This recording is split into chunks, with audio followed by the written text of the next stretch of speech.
Okay, we're starting on page 2 with the formation of anions. So yesterday we talked about cations and how they have positive charge, and then the number in the column is the number of the positive charge. Okay? Anions are produced when you gain electrons. So we are increasing the number of valence until it reaches the octet, meaning 8. Okay? When you gain electrons, they are negatively charged, so then that means that it's going to have a negative charge. Okay?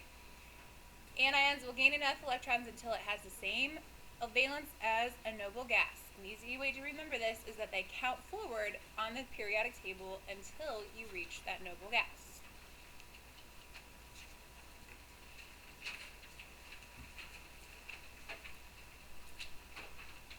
Okay to move on? Okay. So, group 7A and group 8A are what we're going to talk about. But how many valence electrons, we're dealing with the halogens in 7A. How many total electrons does chlorine have? Let's go that one first. How many total electrons does chlorine have?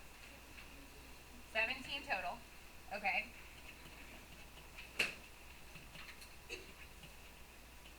Okay, and then what about the valence electrons? So if I was having, like yesterday, you had to do the electron dot structure, it would have 7 because it's in column 7A. Okay. It needs to gain until it reaches a complete octet, like a noble gas. So that means it needs to gain electrons until it has 8 valence electrons. If we only have 7 right now, that means it has to gain 1 more. So when we write the Cl minus 1, then that is telling us that we now have 7 from the original valence plus 1 more electron to give it a total of 8 valence electrons. Okay? So anything in column 7A is going to have a negative 1 charge because it will gain 1 electron to have an octet of 8. Remember, it's like adding and subtracting, okay? So if I had a charge of 0, I'm gaining 1 electron, so now it has a negative 1 charge. What's your question? So why is it going to be 8? Because the whole column 8A have 8 valence electrons. And octet means that you get 8 electrons total for the valence. Okay? So, again, this negative 1 is telling you that you gained 1 negative charge. And each electron has its own negative charge.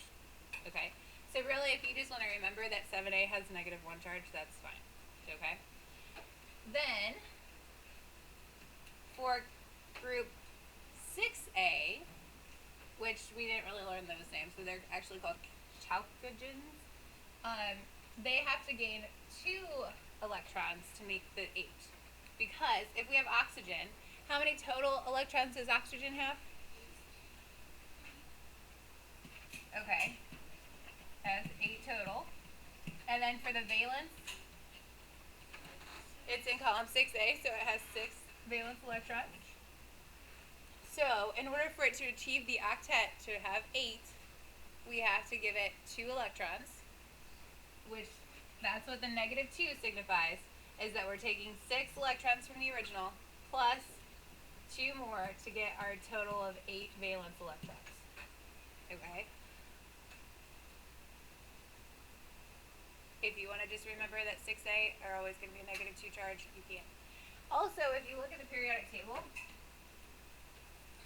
if you count forward until you hit the noble gas column, is it 2 away from the noble gases? Yeah. So that's another way that you could tell. I just have to count 2 over, so that means I need to add 2 electrons to be like that noble gas. Okay? So our anions are going to have negative charges, and it's not the column number. It's whatever you need to add to the column number to get 8. Okay? So that's what's tricky about writing the symbols for the ions. So let's write the name and the symbol like we did yesterday. Okay? Excuse me. So, we have bromine. What's the symbol of bromine, first off? Br. Okay. And then I need to know how many it starts with valence electrons. So how many valence electrons does bromine have? 7, because it's in 7A. So it has 7 valence electrons. So my charge is going to be negative however many I have to add to get to 8. So what do you add to 7 to get to 8? 1, so it's going to be a Br with a -1 charge. Okay. The other thing, the name is going to be different because you have to be able to tell just from a name if it's a cation or an anion. The cation, it was just the same as the element name plus the word ion.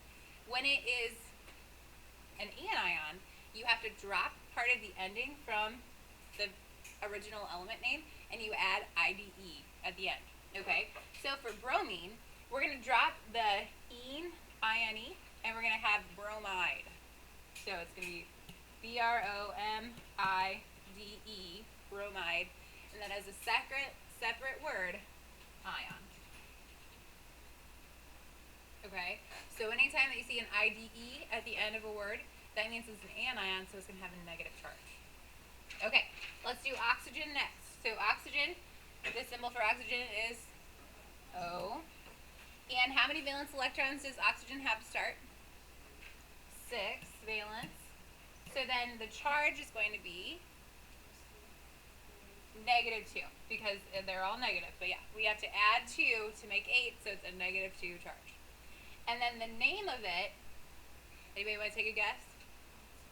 Oxide. Yep, so we're going to drop off the Y-G-E-N and we're going to have oxide ion as a separate word.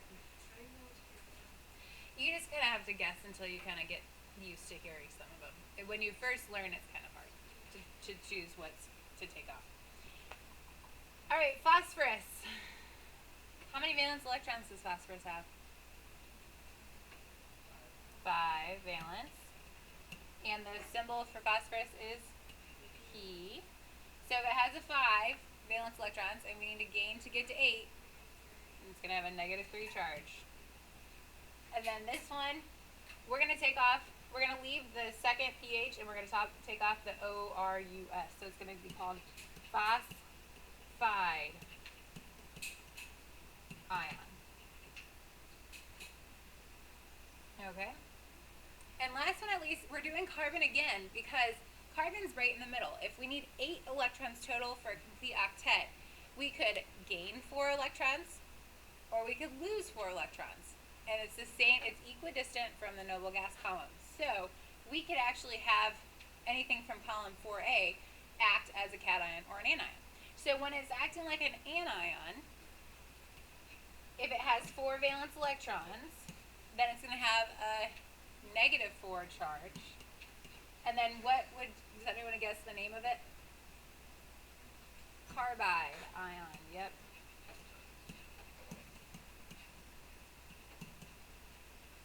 You might have heard carbide before.